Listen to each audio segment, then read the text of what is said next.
Hi, this is Dinesh Gangasani. Welcome to my channel. Think about this. తెలంగాణలో irrigation ప్రాజెక్టులకు సంబంధించి కనీస అవగాహన కూడా లేనటువంటి కాంగ్రెస్ పార్టీ, మరీ ముఖ్యంగా కాంగ్రెస్ పార్టీ మంత్రులు మరియు ముఖ్యమంత్రి వీళ్ళు కూడా తెలంగాణకు సంబంధించి జల విషయాలకు సంబంధించి ప్రాజెక్టులకు సంబంధించి సమగ్ర సమాచారం తెలిసినటువంటి కేసీఆర్ని మరియు హరీష్ రావులను విమర్శించడం అనేది అది చాలా సిగ్గుచేటండి. అసలు వీళ్ళకి ఇరిగేషన్ కాదు కదా, తెలంగాణకు సంబంధించి ఏ విషయం మీద కూడా సోయి లేదండి కాంగ్రెస్ మంత్రులకి, కాంగ్రెస్ ప్రభుత్వానికి. వీళ్ళు కూడా కేసీఆర్ని విమర్శించే స్థాయికి వచ్చారంటే ఎంత సిగ్గుచేట అనేది నేను ఇక్కడ కాంగ్రెస్ మంత్రుల్ని మరియు ముఖ్యమంత్రిని అడుగుతున్నాను.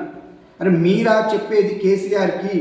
తెలంగాణకి అన్యాయం చేయాలని చూస్తున్నటువంటి మీ విధానాలని, ఏదైతే జలాలకు సంబంధించి తెలంగాణకి మీరు ఇప్పుడు ఏ విధమైన అన్యాయం చేయబోతున్నారో దాని మీద కేసీఆర్ సమర శంఖం పూరించడానికి రెడీగా ఉన్నారు. దానికి తెలంగాణ ప్రజల మద్దతు కూడా ఉంటుంది, నా మద్దతు కూడా కేసీఆర్కి ఎప్పుడు ఉంటుంది.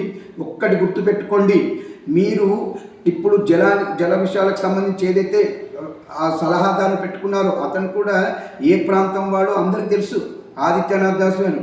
ఒకప్పుడు తెలంగాణ జల విషయాలకు అన్యాయం చేయాలని చూసిన అలాంటి పర్సన్ని మీరు ఒక సలహాదారుగా దానికి పెద్దగా పెట్టుకున్న మీరు తెలంగాణ ప్రజలకు న్యాయం చేస్తారని ఎలా భావిస్తాము? చంద్రబాబు నాయుడుకి ఒత్తాసు పలికే మీరు తెలంగాణకి న్యాయం చేస్తారంటే ప్రజలు నమ్మేటట్టు లేరండి. మేము ఎప్పుడు కూడా కేసీఆర్ పక్షమే. కేసీఆర్ చేసే ఈ జల యుద్ధానికి మేము ఎప్పుడు సపోర్ట్గా ఉంటాము. ఇట్లు దినేష్ గంగసాని.